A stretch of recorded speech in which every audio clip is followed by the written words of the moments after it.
Let's transition now from that to COVID. All right. You knew this was coming. Yep. Because I think I invited my friends from Ann Arbor, another couple of friends from Ann Arbor, and then you and Cindy to come up to our wedding reception in September. And you came up and we hung out and all that. And then I got the wonderful COVID. 10 days later. Yep. Something like that. And we were concerned because you're not vaccinated. Correct. Correct? Your wife? Nope. Cindy's not either. Okay. So, and we'll get into why here in a couple of minutes. But this was in September. You came down with it. You got sick. Mm-hmm. It wasn't like asymptomatic. You were laid up. Not terrible. No, I'll let you explain it. You I just had a constant fever, and that was about the worst part. Fatigue and constant fever. So nothing with the lungs? No, not really. Had a somewhat of a cough, but not real bad. How long did it lay up? 2 weeks exactly. Really? Mm-hmm. That's it. And you were posting. You were like, you didn't announce you had COVID. Why didn't you announce you had COVID? I was kind of wondered because my conspiracy mind, my cynical mind was here. Oh yeah, he's come out against the vaccine all this time. Now he's got COVID. Now he doesn't want anybody to know he's got the Rona. No, I just don't announce stuff like that. Okay. I keep my personal stuff to myself. I actually believe you. Mm-hmm. I do. I really do.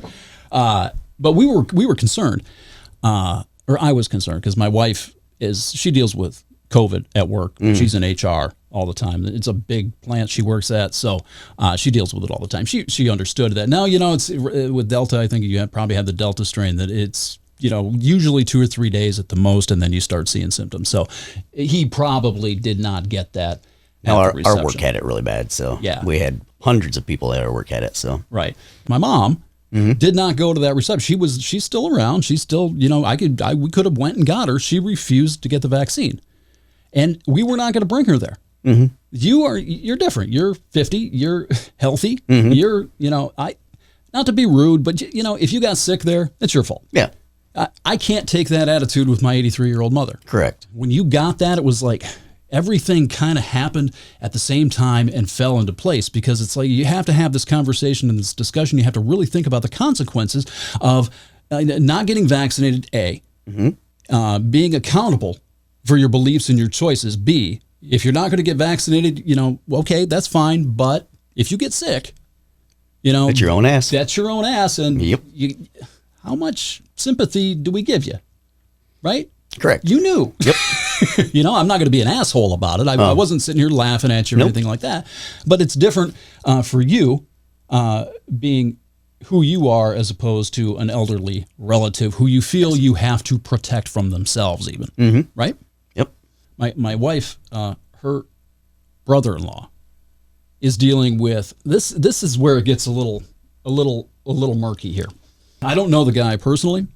His best man in their wedding, 6 kids. Conspiracy guy, apparently. Absolutely refused to get vaccinated.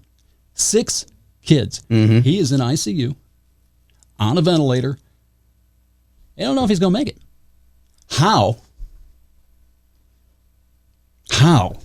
do you, in 2, 3 years, 5 years, when those kids ask what happened to Dad, how do you explain he didn't get the vaccine? When all he had to do in that kid's mind was go get a shot and he's here. Mm-hmm. How do you explain that? How do you explain that mercifully? Yeah, that would be difficult to explain. And we had a person that we both know that passed away just recently from Hiltucky. COVID? Yes. She was an elderly lady. Her family, none of them are, as far as I know, vaccinated. So, how do they feel? Do they feel like they gave it to their mom? Who had underlying health issues, obviously, and she was quite elderly. So was she vaccinated? No. So there's lots of questions. I don't think I'll ever really know what's going on, but I can't. I can't. I understand. I do. I understand the want to be skeptical and to be cynical about everything. And I've railed against pharmaceuticals and the big drug companies. I've done it up for years. I'm talking about, legalization of pot and how not legalizing pot makes a lot of money for people like Pfizer with antidepressants and anti-anxiety meds and all this other stuff. I understand all of that, and I'm kind of there with you, but everything is not a conspiracy. Sometimes those drug companies have worked miracles on things like polio. Mm-hmm. You know, what other drugs like AIDS? You remember when we were younger? That was a death sentence. It was like now you get AIDS, you get a drug cocktail, you're fine, right? It's not always a conspiracy, and I can't. When I think about that guy sitting in the hospital and his 6 kids, I think about her. I know who you're talking about. I think about her. It's like, I've had the vaccine. I've gotten 3 of them. I feel fine. Mm-hmm. It hasn't affected me. I haven't gotten sick. I'm healthy. I am a healthy, 51-year-old dude. I don't have any underlying conditions that I know of. I was laid up for a day like with a hangover and all that, but I feel better. I feel better knowing that at least I've got something in me that's going to protect me from this, that I can go out without a fucking mask and go to Costco and get my salted almonds. I can go get this stuff. As long as it ain't almond milk. I have some in the fridge. Actually, I had some this morning. What's the matter with you? I don't know if I can have you over it. But, to be able to do that, I hate the mask more than I hate the shot. Mm-hmm. And to be able to take that fucking mask off my face and not fog my glasses up is nice. And that I thank the vaccine for that. Proud to be from Kalamazoo. Pfizer's right over there, right up in Portage, the worldwide headquarters. A lot of that shit came from here. I'm happy it came from this community. But I can't. I just cannot get my head around, again, this isn't you, but other people who have children. Or who have elderly family members, or whatever. What is the I can't do the mental gymnastics with you. With them, I should say, because it is political. It's been politicized. That's where this is coming from. These people, most of these folks would have no problem sending their kids to school, to public school, getting the vaccines that you and I both had when we were kids. What's the problem with this? To me, I mean, we had talked about it. I don't even get the flu shot. It's just me. I don't either. Yeah, I'm just always feel like I'm a perfectly healthy person. Yeah, I had COVID. To me, it was to me it was no big deal. Yeah, I had a headache and a fever and stuff like that, but I'm not trying to criticize. No. I'm definitely not attacking you, but I really want to understand this. But why? You don't think there's a difference between COVID and the flu? No, not the way I felt. I've only had flu one time in my life, so besides sitting on a toilet the whole time, the feeling was basically the same. No, the weakness and the fever. I mean, that's basically, I've heard people that have the toilet issues with COVID too. So to me, I think it's just how your body adapts to it. But as a general public health issue, you don't think there's a difference between COVID and the flu? No. Or is it just something that you don't want to really, you don't feel like you're a part of, that you don't feel like it's something that you should be either have to participate in, want to participate in, or are obligated to participate in? For me, I won't be forced to do something. I mean, that's my personal belief. Oh, we talked about that earlier. Yeah. I won't be forced to do something. I get the psychology. Second of all, I can't say I'm scared of it.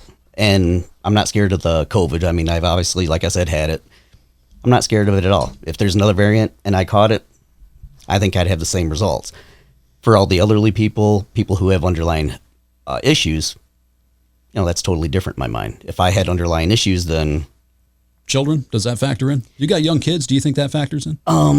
Yeah, I would think it did. Yeah, are you with me? Do you think I'm being judgy about this guy? No, no. That to me, I'm angry. I feel, my friend said that, my brother-in-law said the same thing. He's feeling anger. This is his best friend. He's concerned, obviously. He loves his friend. He doesn't want anything to happen to him, but he expressed the emotion of anger that he makes you look selfish. All of these kids, it's beyond self. It's negligent. To a degree, because you're taking yourself away from 6 children for what? Because you don't want to go get a fucking shot? I can't, man. Yeah. This is where that's the line for me. Where I'm not for mandates. We've talked about this, and I'm right there with you. I don't like to be told what to do either. Maybe you remember. Yeah. This is not new for me. No. I have the grade point average from high school to prove. I will not be told what to do. Homework. Me as well.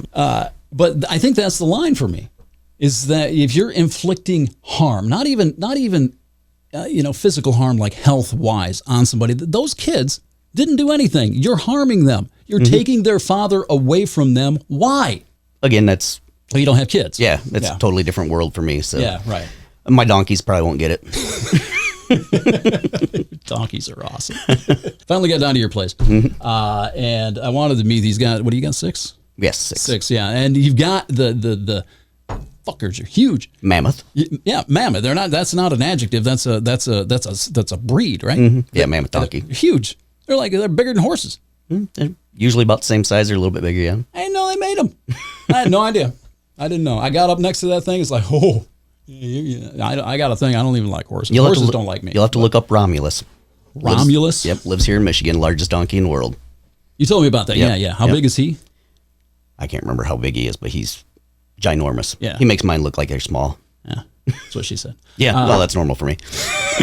I've lived that my whole life. And then you go the other way, and then you got the little guys. We got 2 minis. Yeah, they're more my speed. They're like baby donkeys. Yeah, and they couldn't run too fast from you. Yeah, they're nice.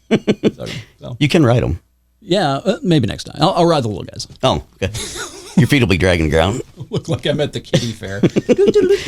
Yeah, get some circus music going in the background. Put some big boots on and run beside them. Got to run video on it. I'll put the music in and post op. Maybe put a little party hat on me. We can do that. Remind me when I get done here. I got a picture of our friend Chad that I took and decorated from. It's hilarious. If we release the video of this, I'll put it in the video. Okay. There was no alcohol involved, was there? Chad? Chad's not much of a drinker. No, not at all. Not at all. He wouldn't even know who we were talking about. No, absolutely not. No. Anyway, yeah, that's really kind of where I wanted to kind of steer the conversation today, though. You and I we have a point of agreement on this, and I think that our beliefs and our philosophies, as far as being told what to do, public mandates, and all this other stuff, I think they intersect pretty well. Mm-hmm. I wanted to clarify, though, where you kind of are as far as like what happened with your friend's mom, what's happening with Rob's friend. Mm-hmm. You know, there is a line, right? Yeah, I'd feel there's a line. Yeah. And my wife, you know what kind of job she does. Yeah. And she tells the people prior to that she does not have the vaccine. Mm-hmm. And it's their choice whether she performs her job or she doesn't. She lets everybody know up front, so that way it's very known and very forward. So far, there's only been one person that said nope. That's her choice. Yep. Right? Yep. Yeah, not a lot of drama. Nobody's bitching and complaining about it. Nobody's, spewing, Nope, no arguments about anything like that. And that's what I think I said in that earlier episode is that, yeah, you do have your choice, but then other people have decisions they have to make based off of those, and they're just as entitled to make those as you are, right? Yep. That's like flu shot or, anything else to me. It's just to me, it's your prerogative. If you want to get it, that's great. If you don't want to get it, that's like they offered me. Now at our age, we get offered the pneumonia shot. Woo. Yeah. It's like, no, I'm not going to take that either. I don't care for that one either. I don't know what it's going to do, but I've never gotten a flu shot. Yeah. I never get the flu. I've had it. I think it once. Yeah, I had it back in 2006. This is the last time I had it. And I get the shits whenever I go to Mexico or Latin America. I get the crud is what they call it. And there's viruses floating around down there that we just don't have here. So you're going to get something. Oh, I had plenty of shots in the military to go to different countries. So that was the other thing I was going to ask you about. Mm-hmm. I was in the Navy. I went through boot camp and all that. And they had you remember the big gun? Oh, yeah. They gave a lot of people that didn't have a lot of vaccines. I think it was like the cocktail that they gave you. And we had to. There was no. You talk about vaccine mandates. Mm-hmm. Everything's mandated in the service. That it is. You don't get choice. Nope. No choice. You don't walk through a line and get poked. You don't own you. You know what I did? I was in my aircrew candidate school down in Pensacola. And I was a good-looking guy, 19, I could drink and get up and make formation and do all the stuff that I had to do. Went out on the town one night and met this girl, all that kind of thing. Came in, I had hickeys all over my neck. That's damaging government property. That's exactly what he said. That's the punchline right there. Yep. Guy in line was like, "What the hell's that?" Oh, you're hickeys. You don't do that. That's government property. You're damn. That's exactly what he told me. Yep. You're owned. That freaked me out. Like, yeah, I understand. Mm-hmm. I don't think I like this. I remember one time they told us we were lined up for our shots, and they said, "Okay, what we want you to do, we're going to give you this shot. Make sure you stay up on your feet, moving around." Okay, so they give it to you right in your old butt cheek, and then they march you out and set you down in formation. after the doctor had just told you to stay motivated, stay moving, Yeah, because it's right. going to set up. They set you down for hours. Yeah. And you go to stand up and and they thought it was funnier than hell. Yeah, of course it is.